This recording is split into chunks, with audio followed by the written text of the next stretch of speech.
Welcome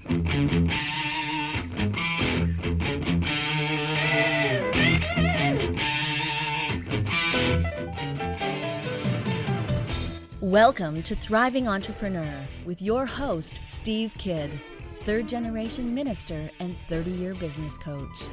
Listen in as amazing, world-changing authors, speakers, and coaches share their struggles and victories. And hear from best-selling authors' insight into how you too can live your life as a thriving entrepreneur. This is Steve. Welcome to Thriving Entrepreneur. Thanks for being here with us today. Thanks for being you. We appreciate the time that you take out of your day to be able to spend some time with us. We know you have a choice, and we appreciate you choosing Thriving Entrepreneur. Today, we're going to stress you out. No, actually, we're going to try to do just the opposite. We're going to try to talk about one of the things that is perhaps the biggest entrepreneur killer out there, and that's stress. Let's face it. You know, if you're an entrepreneur, you're a go-getter, right? It's just kind of the nature of who you are as a person. Other people don't have the go-gettedness, the oomph, the whatever, chutzpah, that's a great word, I love it, to go out there and really get it done, to create something new, to take something and innovate it, to even just share something that, maybe is really well known, but share it as you, share it from your viewpoint and really put your own spin on it. There are so many powerful entrepreneurs out there and they work in different spaces, but I think all of us can agree one of the most difficult parts of all of being an entrepreneur, one of the things that keeps us more than anything else from thriving in our life and business is stress. Stress happens. There's a really great concept that I've learned from different mentors that I've had, therapists, different people, and that's that all things that happen to you create a level of stress. It doesn't matter if they're good or bad, they just do have inherently within them some stress that comes with it. So let's think about this for a minute. You meet an amazing person. You're lucky enough to have in your life, like I have in mine, my beautiful wife, Kathy, and the dating has evolved to the place where now you're going to get married. And it comes to your wedding day. For those of you that are already married, I know a lot of you already have gotten there. You can remember back to that day. Now let's be candidly honest. On the other side of that equation, without in any way limiting how much we love our partner, there was some serious stress that day. I remember, it's not quite, this November 30th will be our 17th anniversary of our wedding. I remember the stress that Kathy was under because we had it was our second wedding for both of us. We had a fairly small wedding, and it was an amazing wedding. Don't get me wrong. It was elegant. We did it in a fireside room. The whole entire theme of the wedding was fire and ice. We had fire and ice roses, fireplace blazing behind us because, it was November in the Pacific Northwest. Unfortunately, it wasn't snowy. It was just wet and rainy like it is all the time in the Pacific Northwest. But it was a stressful day. We had a hall to, the room to decorate. And, we had to make sure that the dessert bar that we didn't have a full meal. We just had a dessert bar. And all of the stuff was there. And that the people that were going to serve were there. And that everybody got their tuxedos and dresses. And that the last minute fittings got taken care of. And, because of the nature of the fact that between us, we had, at that point, 5 kids living at the house. All of the moving parts of making sure that the children actually did bathe that day. And so, wonderful. I have great memories. I have to say that, prejudicially speaking, I think Kathy and I may have had the most romantic wedding ever, bar none. But there were a lot of moving parts that day. And as amazing as that day was, and as blessed as I am to get to spend the rest of my life with my amazing wife, there was stress that day. So, good things can be very stressful. Buying a new house, if you've ever bought a new house, or even more so when we remodeled the house. I always say everybody should get a practice house to remodel before they actually remodel their house, to learn all the things that you wish you would have known after the remodel's done and you go back through the house. Can be very stressful. It's amazing when you see the transformation from how, the house the way it was before to the house the way that it is now. But during the process, it can be very stressful. And then, of course, there are all the things that come up in our life as entrepreneurs. Payroll to make, bills to cover. We still have our own house bills, the cost of goods, all of those kind of things. And just even as I'm saying them, I can sense, I know, because I deal with the finances for our company, I know that you gulped a little bit and you felt a little bit of stress ball well up within you just as you were beginning to think about those things that, typically we have to compartmentalize and, deal with them when we have to deal with them and then not think about them the rest of the time because they're stressful. They're not the fun parts of our business. They're not when you get to sit face to face or talk on the phone and see the transformation in somebody's life, see their eyes light up when you say something to them that they've never thought before. I remember I was on what we call office hours. It's kind of our Q&A time for our 9-week bestseller program. And each week we just have kind of an open office hours. Think about it like a class. If your professor says, hey, I'll be in the office between this time and that time, people can stop by with their questions. And I remember I was sharing at the beginning of that some things for this particular week for the students to be able to really focus on. And one of the students said to me, I had an epiphany as you were talking, and I wrote down the 8 points that you made that have changed how I think about what I'm doing with this book. Now, first of all, that's so honoring. It's just mind-blowing. And that, those times in our business, those are the good times. But honestly, the little stress, even in that great moment, in that highlight of our business, there was a little tiny bit of stress that came in because I didn't know that I had specifically said 8 things. I wasn't looking at a sheet and reading through 8 points. I was just simply sharing with them from my heart. And there were 8 things that she caught out of that. And I even encouraged the room. I was just totally upfront with them and said, hey, I'd like for you to both post those 8 things, as well as I'd like to see what other people may have gotten. Maybe there's, 5 other things that I said in there that aren't the 8 that stood out and are important to you. And my point is that that's what we live for as entrepreneurs, is when somebody says, oh, I have a light bulb, I had an aha moment, I now know how to do something better, different than what I was doing before because of what you just said. But even as we're doing that pinnacle of why we do what we do, there's stress involved. It's okay. It's not a negative. It just is. So we all have stress in our life. We all have things in our life and business, both good and bad, that create stress. And we need to learn how to deal with those things appropriately. Kathy and I have been watching a lot of Grey's Anatomy. We literally just started binge watching it, maybe even just like a couple of weeks ago.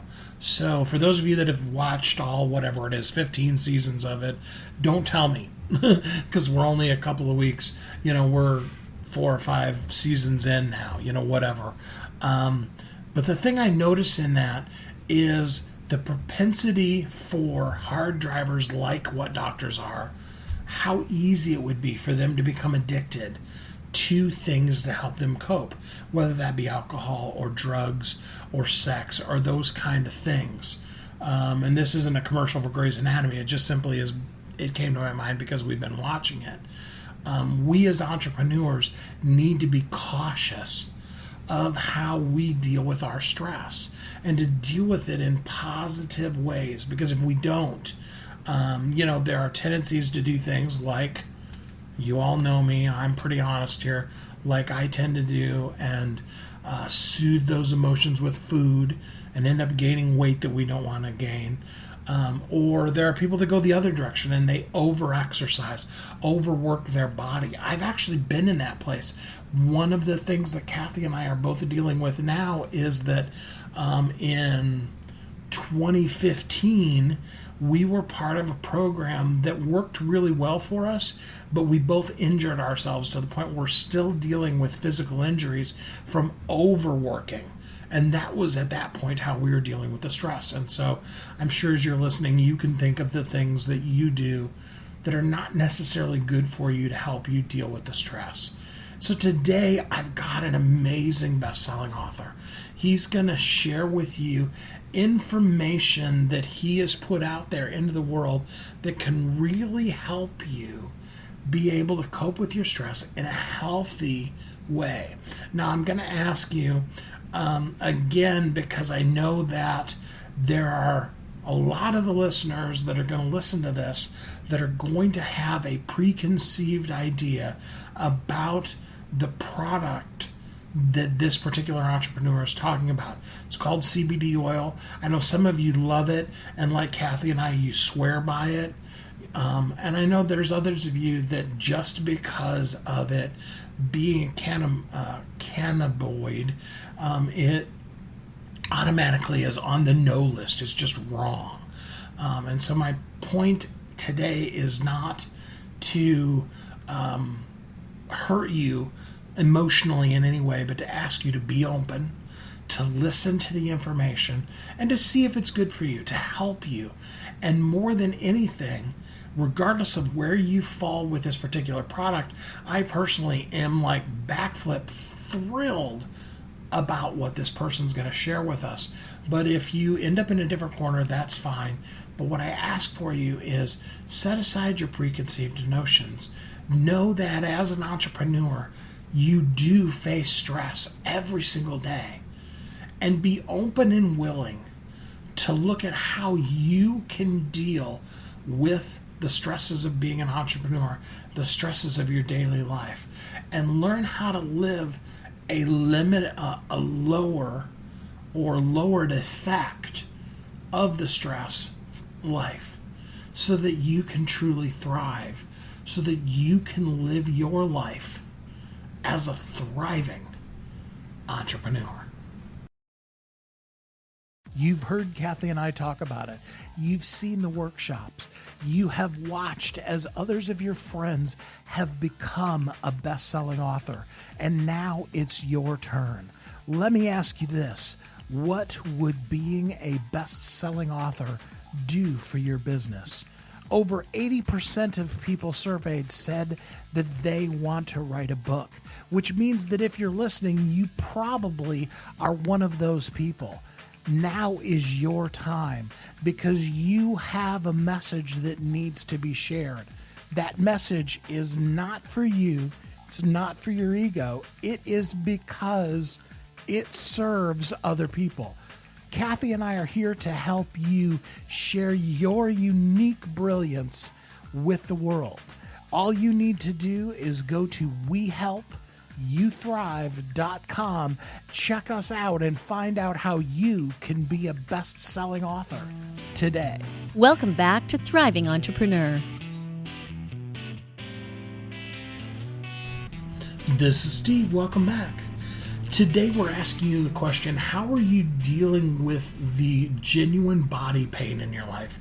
More importantly, how are you dealing with the stresses of your day-to-day life? And are there healthy alternatives that can help you be able to really thrive in your business by dealing with the stresses that you do deal with in a way that's good for you, as opposed to in a way that is going to cause harm to you.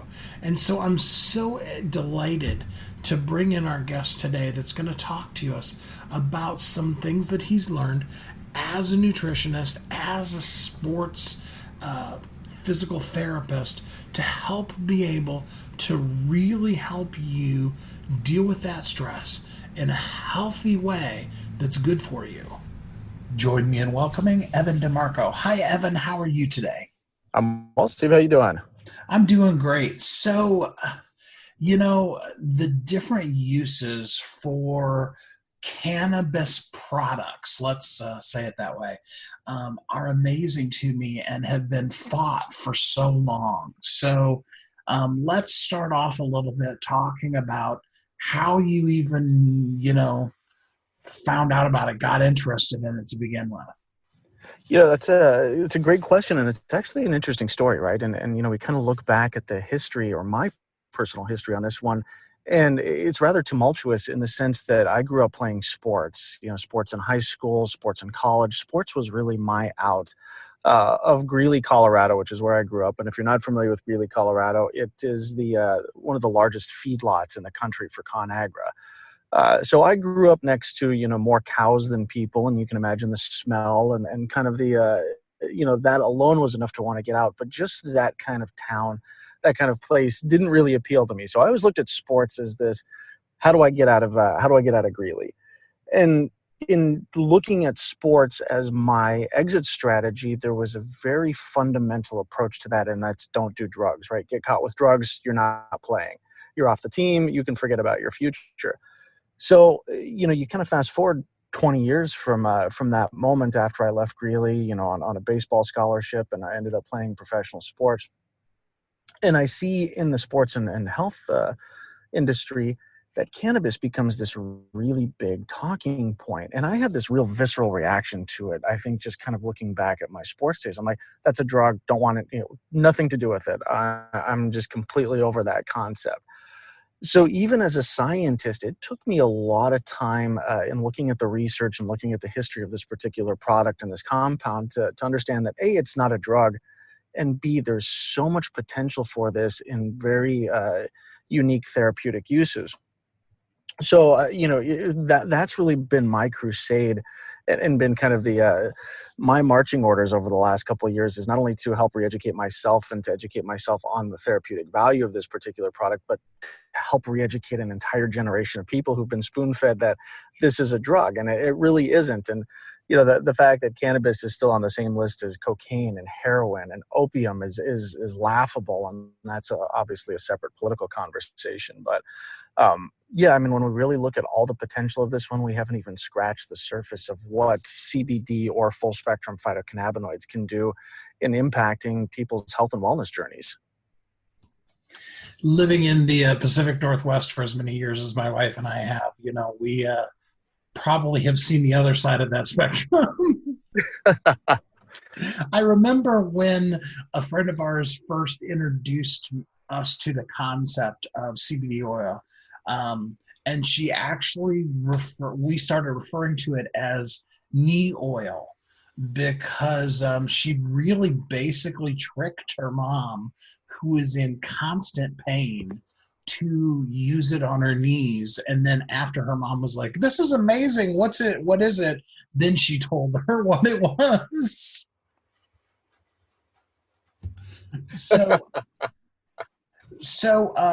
But with you specifically, you have a super solution that is a mixture of CBD oil and omega-3. So, we don't want to get too scientific on people today, but can you give them kind of a layman's explanation of what both of those are and how they then combine to really help a person? Kind of getting back to, the pain and everything that this product has done and where it's been positioned, and obviously we have to look at the science and separate out the THC from the CBD or the full spectrum phytocannabinoids. But I remember I had friends in high school whose parents were talking about this stuff for cancer, for so many things. So there's been this undercurrent of utilizing CBD in the marketplace for all of these different things for so long. So I mean, it's just funny that this is a conversation that after 10,000 years of being one of the oldest medicinal compounds on the planet, that we're talking about the regulations on this stuff and not how impactful it is for people who, have chronic pain, whether that's from joints. I was at a medical conference a couple of weeks ago, and we were talking about this for helping people getting off of opioids.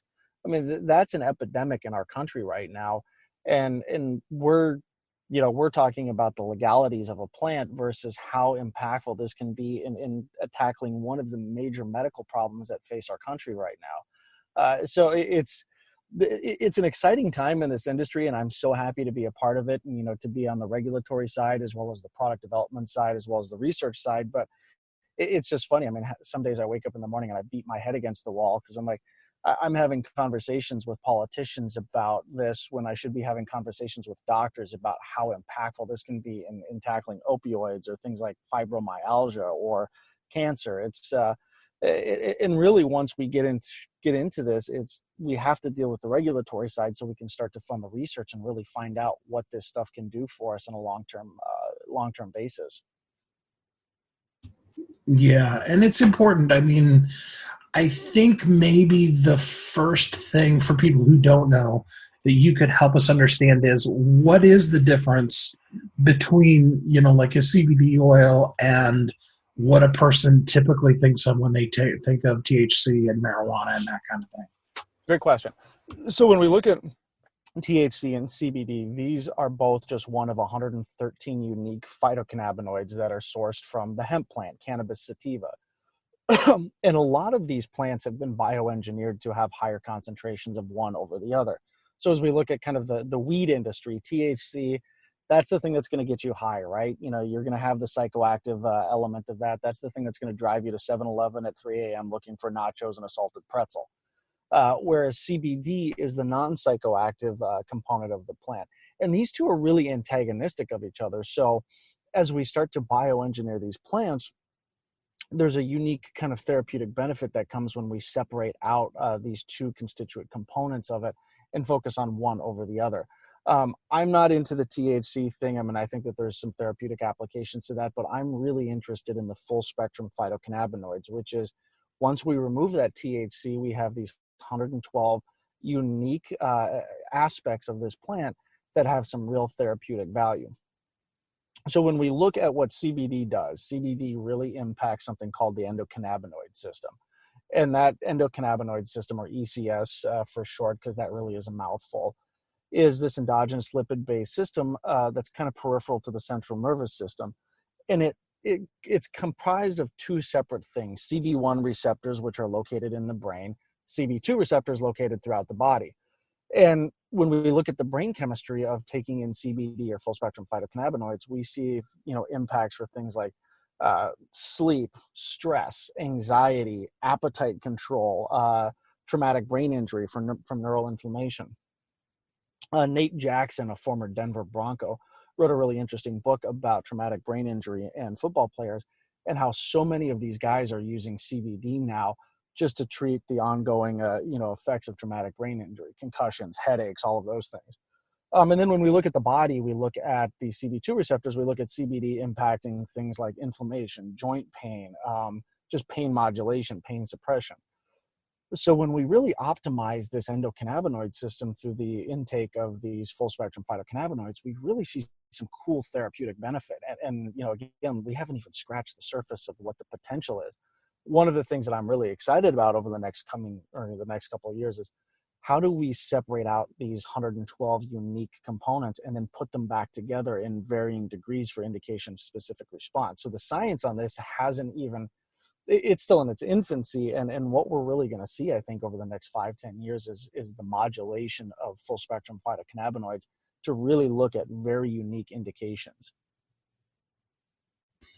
So even with everything you just said, I know there are people out there that are terrified, really, that if they use CBD oil on a joint pain or something like that, that their turning into a drug addict, and they're going to have psychotropic or, whatever kind of responses from that. So can you is there a layman's way of explaining why a person isn't getting high off of CBD oil? Yeah, and the best way to do that is just to recognize that THC, the thing that we all associate with weed, with marijuana, with that high, if you're getting a good CBD oil, has been removed. So you're not dealing with that psychoactive component. You're dealing with the pure medicinal compound. And let's take a look at the drug indication on this one and kind of the whole history, because I think it's fascinating, right? If we go back in time, 10,000 years China, 5,000 years India, this is one of the oldest medicinal compounds on the planet. George Washington grew hemp in his front yard. At one point in the United States history, it was illegal for the largest farms to not grow this product, not just for its medicinal benefits, but for the fibers to create rope, to create clothing, shoes. There's a long and glorious history of this plant having so many different uses. And then, the cotton industry comes along, and capitalism drives a lot of things. And so, the cotton industry really forced hemp out and became the predominant crop for, clothing. Then in a really interesting kind of reverse immigration policy in the 1930s, hemp started to have this resurgence, but the state of California really demonized marijuana, which is the Spanish word for this. And basically in a letter or in a law that was written in the 30s said that Mexican men were coming across the border, smoking marijuana, getting high and soliciting sex from white women. That's actually verbatim what was written in the law. So it became a catalyst for a reverse immigration policy. Anyone caught with this stuff was ultimately deported back to Mexico. Now, the Supreme Court later overturned that ruling, but in the 1960s, the DEA classified this particular product, marijuana, as we now call it, as a Schedule I drug, along the same lines as cocaine, as opium, as heroin. So it's been really demonized in that capacity simply because of a lot of political grandstanding, a lot of, misinformation. Now, one of the things that we do know now is when we separate that THC, the thing that's going to get you high, you don't have any of those addictive things. Not that I think marijuana is really an addictive drug anyway. You don't have those psychoactive elements. You don't have any of those, kind of negative associations associated with it. What you have is a purely medicinal compound that tackles all the things that we've just discussed. And so obviously there is some gray area in the legal spectrum, but for the most part, CBD oil that has the THC at legally compliant 0.3% or less is legal in the United States. And you can take that and you can utilize that and you can, really integrate that into your health and wellness journey, to tackle the things we're talking about, the pain, the sleep, the anxiety, all the things that we know this product can do. Well, and it's interesting that you say it because literally last night, my wife was having shoulder pain that just would not go away. She had used Absorbing Junior, if you're familiar with that, really old product. She had used that and it really wasn't touching it. And we have a bottle of CBD oil that is, I don't know how to describe it unless you've seen Chris Rock's joke about, the bottle of Robitussin that you just keep adding water to and shaking it up. It's at that level, and she's, scraped out the last little bit of it that she could, and she was finally able to sleep. So, from a personal experience, literally last night, I know how well, it can help people. Of course, you have to be in a state where it's legal. We happen to be in one of those, but, I just think it's amazing all of the things that it can do. So as you can tell, I am a proponent of CBD oil. I don't personally have any interest in marijuana, in THC, and any of those drug type of effects, but I have personally found that when it comes to pain relief, as we call it, knee oil, that CBD oil is powerful and very effective. And if it's legal where you're at, I would strongly encourage you to give it a try. I know from experience that you'll be glad that you did.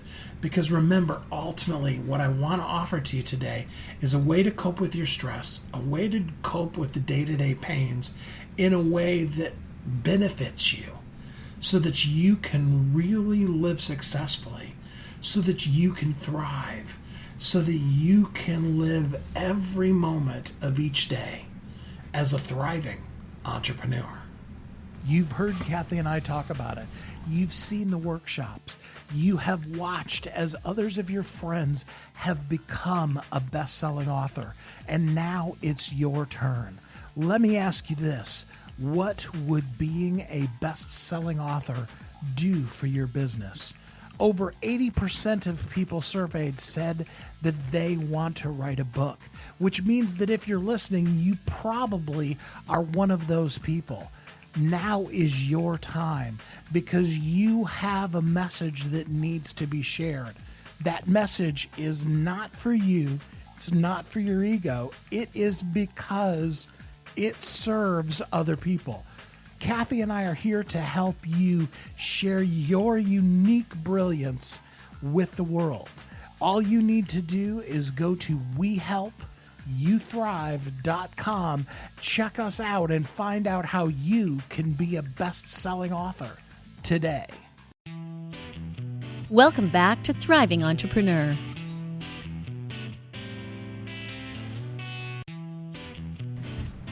This is Steve. Welcome back. I'm here with my special guest, Evan DeMarco. We're talking about the really incredible effects that CBD oil can have to help you. In the last segment, we were talking more about pain management, and now we also want to move on to things like helping you deal with the day-to-day stresses of being an entrepreneur and those kind of things. I hope that you really have been listening with an open mind, thinking about the things that you're going through in your life and in your business. And I hope that we're offering some solutions to you that can really help you thrive. We're bringing guests like Evan to you to help you really have the best life and business possible. I'm really curious. You have this super solution, as the little press write-up I got on you says, that is a combination of CBD and omega-3. Can you tell us in detail a little bit more about how that works and what that's for? Yeah, absolutely. So when I started getting into the CBD product development, what I wanted to do was create a product that, I felt really was something that I felt comfortable bringing to the market, and B, something that we could make legitimate claims on. And oftentimes there's this disconnect, right? The dietary supplement industry is always looking for innovation, but then with innovation, the question is, well, what can I say about it? So the FDA really has these roadblocks in place about saying very specific things about very specific products.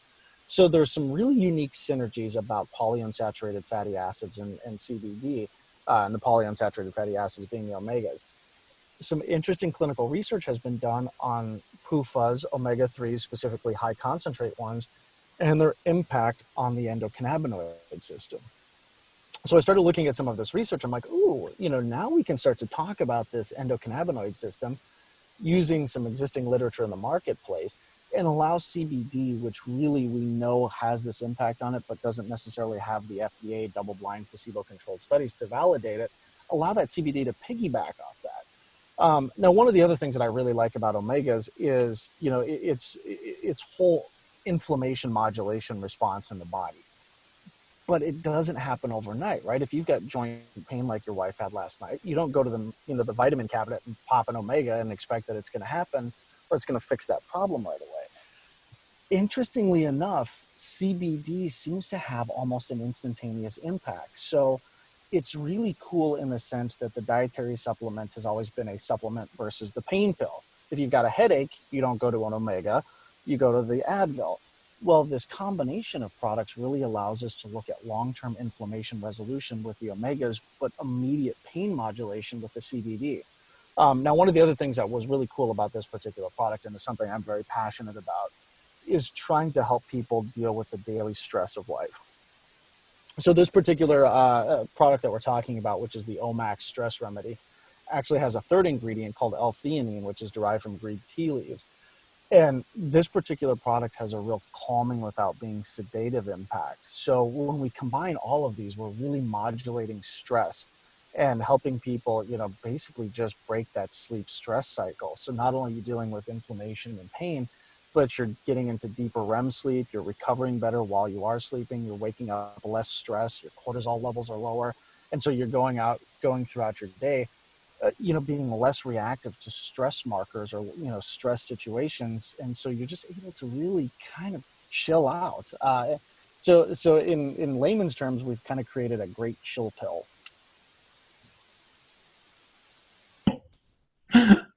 Oh, that's funny. So I know people sometimes are resistant to, especially when you start talking about chill pill and you're talking about, a cannabis-based product, but talk in more detail about what kind of lifestyle impacts this makes for a busy entrepreneur who, obviously has all the stressors and stuff in their life. I was speaking to a group of entrepreneurs recently, and I asked this question is what is the first thing, biological function aside, that most people do when they wake up in the morning? And everyone's like, check my email. I'm like, and that's, these are entrepreneurs, right? You've got type A driven personalities. So then I'm like, forget about what you do throughout the day. What's the last thing you do before you go to bed? Most people are like, check my email, check the phone. We've become so conditioned, especially as entrepreneurs, to be habitually attached to our devices. Now that blue light, and this is becoming a real topic of conversation. It does so many things outside of eye damage, outside of, the electromagnetic stuff. What it's really doing is impacting sleep. So entrepreneurs who are that type A driven, I've got to be the best, they're prone, from what I found, to erratic sleep patterns. They don't sleep as well. They're just, they're constantly tuned in and jacked up and just, always ready to tackle the next big problem. So what happens is, you have this cumulative effect of this sleep stress cycle. And what, basically you burn yourself out, right? You're just constantly tired but wired. So one of the things, and obviously being a successful entrepreneur as well, is I wanted to help break that pattern for myself. I wanted to be able to just shut off at the end of the night and go to sleep and wake up and refreshed and be more creative and more productive and less reactive. And I think, you talk to a lot of entrepreneurs and they say, well, they're firefighters. I'm just constantly putting out fires, right? Well, that reactive approach to business oftentimes that's the busy work, but it's not the stuff that drives our businesses forward. It's not the stuff that really generates the results we're looking for. And when we were able to kind of take a step back and put things in perspective and be less reactive, we are more productive. We are more effective at what we're trying to accomplish. And so just by combining these three unique ingredients, what I've been able to do is help entrepreneurs, or all people, really lower those, stress-induced biomarkers, the C-reactive protein, the cortisol levels, the prolactin. I was on the phone with a writer the other day who, she was late for an interview and she'd been taking this particular product for about a week. And she goes, I had this weird out-of-body experience where I knew I should have been stressed that I was late to this interview, but I'm driving in Los Angeles traffic, so everyone gets it. And I was able to just kind of take a step back and be like, it's not the end of the world. She said it was this out-of-body experience where I recognized things for what they were. It wasn't this life-ending moment. It was just the nature of the beast, and we work around it, and we find the solution to it, and we move on. And that's really kind of what I've been able to focus on in my business, and really what I do is just by having this more proactive response to daily stresses, I'm able to be more productive, more creative, and more effective at what it is that I'm trying to do every single day. So is it a, take before bedtime kind of a product, or is it 1 in the morning, 1 in the evening, or how does it work as far as just the mechanics of when you take it? So most people I know take it about 3 hours before bed. And the way that this particular product works with your physiology is that you're going to sleep better. you're going to wake up refreshed, and kind of the residual impact of this particular product is going to carry you forward throughout the day, especially as you're taking it on a consistent basis and you start to support your endocannabinoid system. So it is really optimized. Now, I also know some people take it in the morning and, they wake up, they're stressed out. They'd rather just kind of get it out of the way, make that a part of their morning ritual, their morning, journaling, gratitude, whatever it is that they do, and then carry forward the benefits in the morning. So I always suggest it's like, give it a couple weeks, right? Start in the morning. If you find that you don't like the effects there, try it 3 hours before you go to bed. But, we're all different, right? We're all unique. We've all got different fingerprints. So, you have to approach supplementation in much the same way is how does it apply to you and your lifestyle and what it is you're trying to accomplish. And when you modulate that and optimize that, you're going to find that this product for the most part is really going to be a major evolutionary step forward in your business. Okay, so we've talked about helping you be able to deal with stress, possibly even sleep better. You mentioned the possibility of long-term pain management. I'm assuming you're talking about the same solution, correct? Correct, yes. Okay.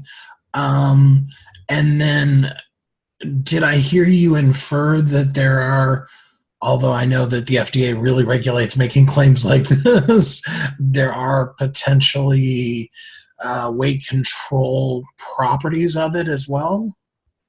Yeah, and in fact, a lot of that boils down to that stress response, right? A lot of people are stress eaters. So when you're modulating stress, what we find is appetite control, or that, kind of almost desire or that need to eat when we become stressed out becomes modulated. Now, there hasn't been long-term, clinical weight studies done on this one, but I find, like, for me, especially like if I'm working from home, you kind of get stressed out, right? And the first thing that I would do is I would get up from my desk and I would go to the refrigerator.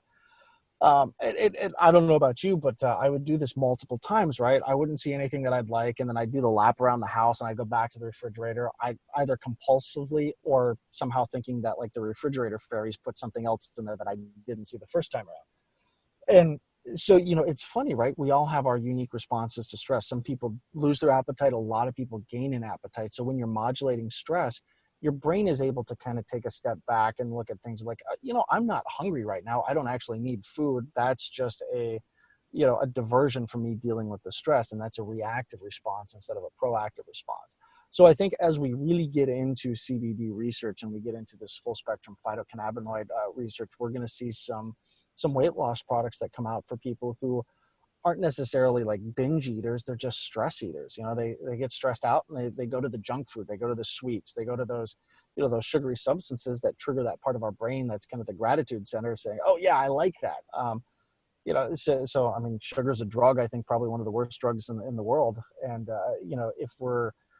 if sugar response is an indication of stress in our lives and we're able to modulate that with this, I think we're going to see a lot of benefit coming out, especially for people who have diabetes and have some of those health concerns where food has become a catalyst for, health and wellness issues in their entire life.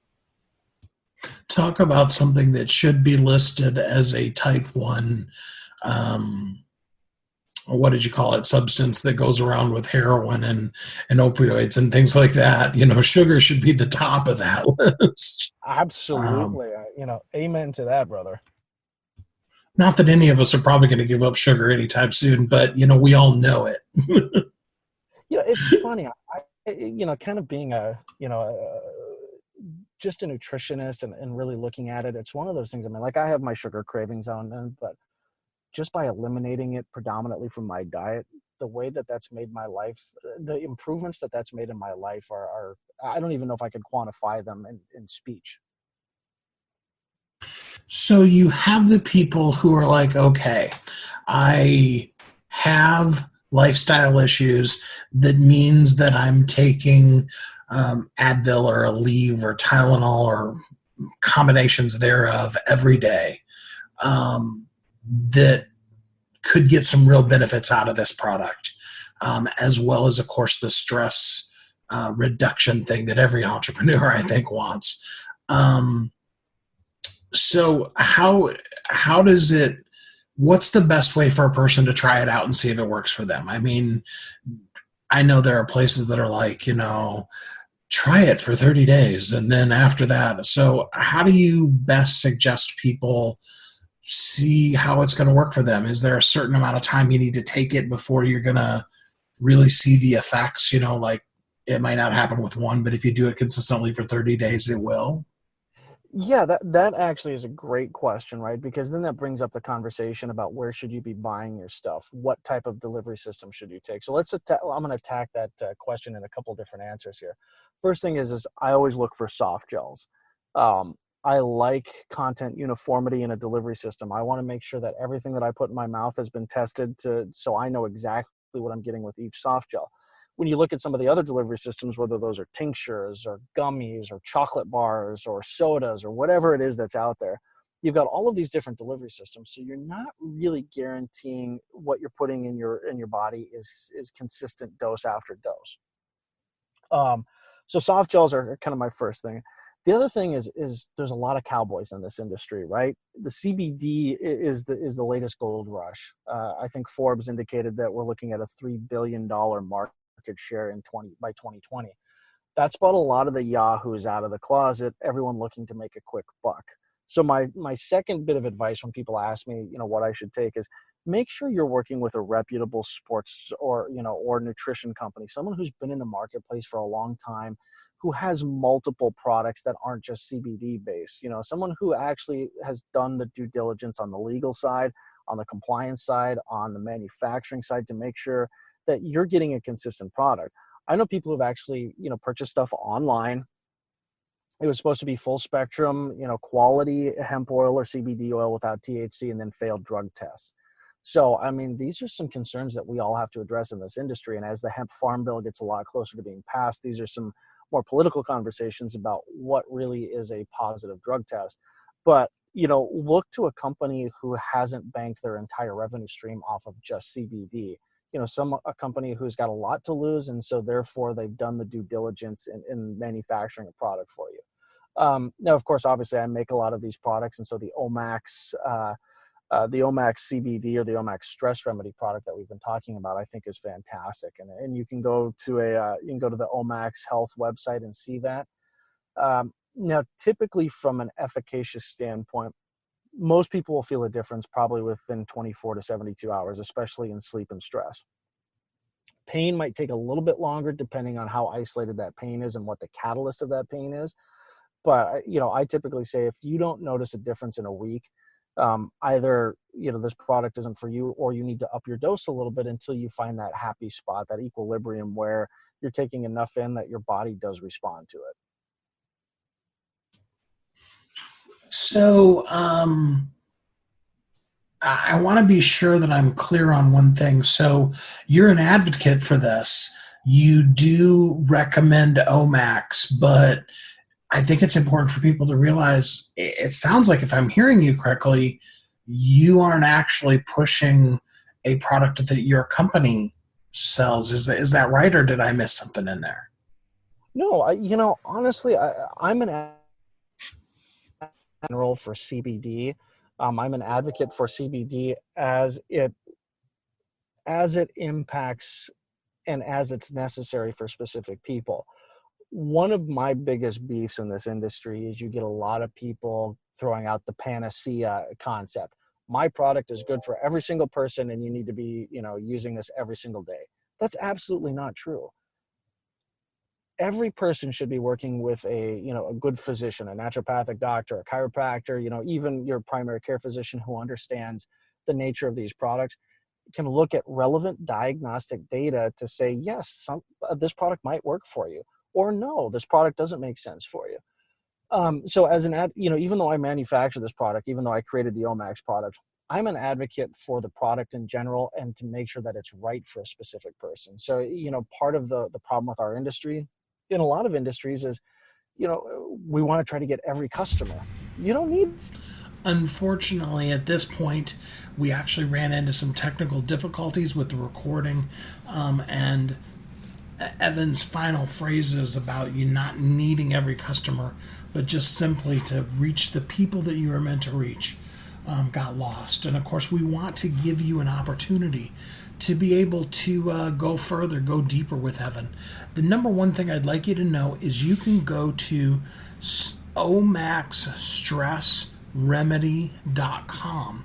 That's omaxstressremedy.com. omaxstressremedy.com to check out Omax, to see if it'll help you be able to have a moment when you're driving in traffic and realizing that it doesn't impact you quite as much as what it used to, or help you be able to just get through your life and your business even just a little bit better. You can also reach out to Evan DeMarco. You can find him on Facebook, both at Omax Health as well as Evan DeMarco. That's EVAN.DEMARCO.7. And that will take you to both of his Facebook pages.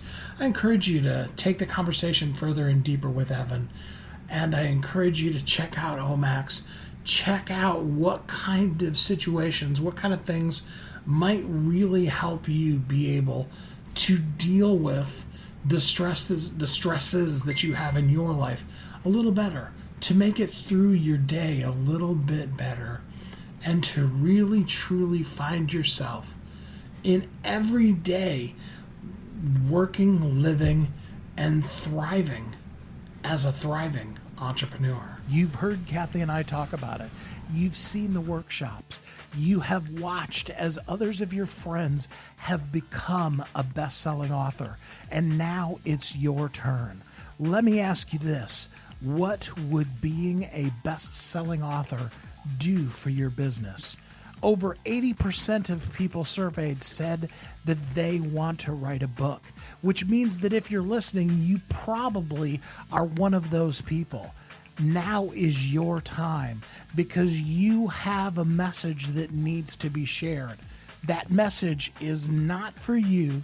It's not for your ego. It is because it serves other people. Kathy and I are here to help you share your unique brilliance with the world. All you need to do is go to WeHelpYouThrive.com, check us out, and find out how you can be a best-selling author today. Welcome back to Thriving Entrepreneur.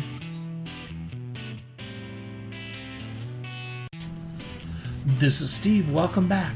Thanks for listening today to Thriving Entrepreneur. We're glad to have had you here with us. I do hope that you will check out Omax. I hope it works for you. I hope that you find yourself thriving in all that you do, that you can live.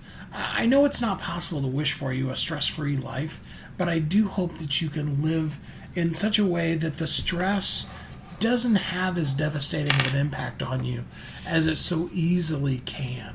I know what it's like. I'm an entrepreneur too, and I know how tough it can be sometimes.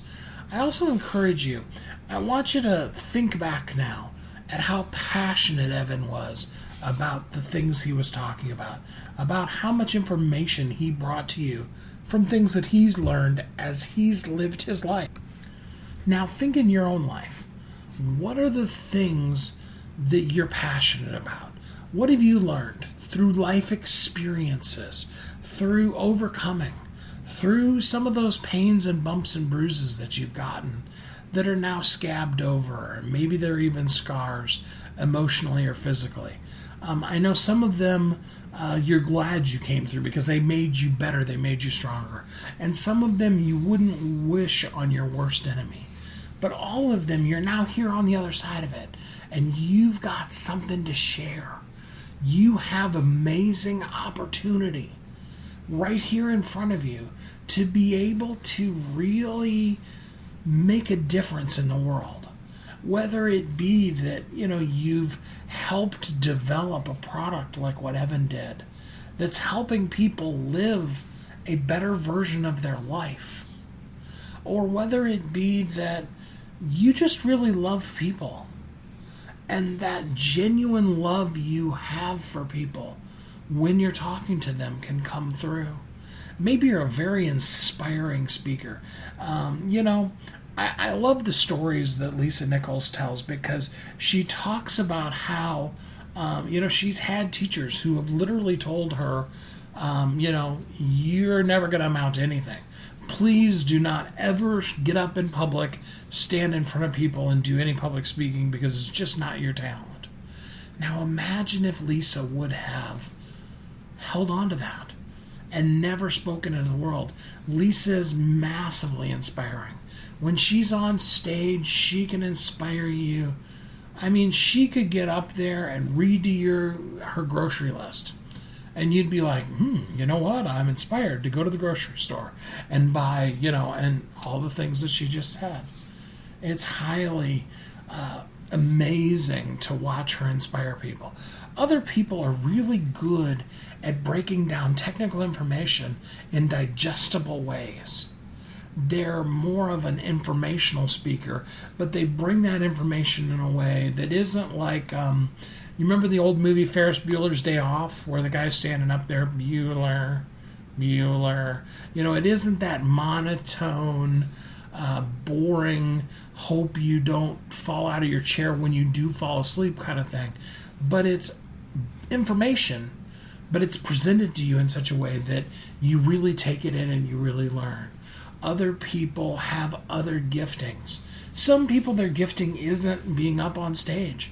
I think of Billy Graham's mom and how many times he talked about the fact that knowing that his mom had spent her whole life praying for him was the foundation, was the key to everything that happened in his life. That's an amazing thing. There are a lot of people who their calling may be to just be a great mom or a great coach or a great school teacher or whatever. Now what I encourage you to do is share that with the world as broadly and widely as you possibly can. And of course, we suggest, why don't you write a book? Put it down in print so that generations from now people can still benefit from that information. Think and Grow Rich was the early 1900s. It was like 1910 or something like that, and still has amazing things that we can still learn from it. And there are books that were written yesterday that are highly powerful.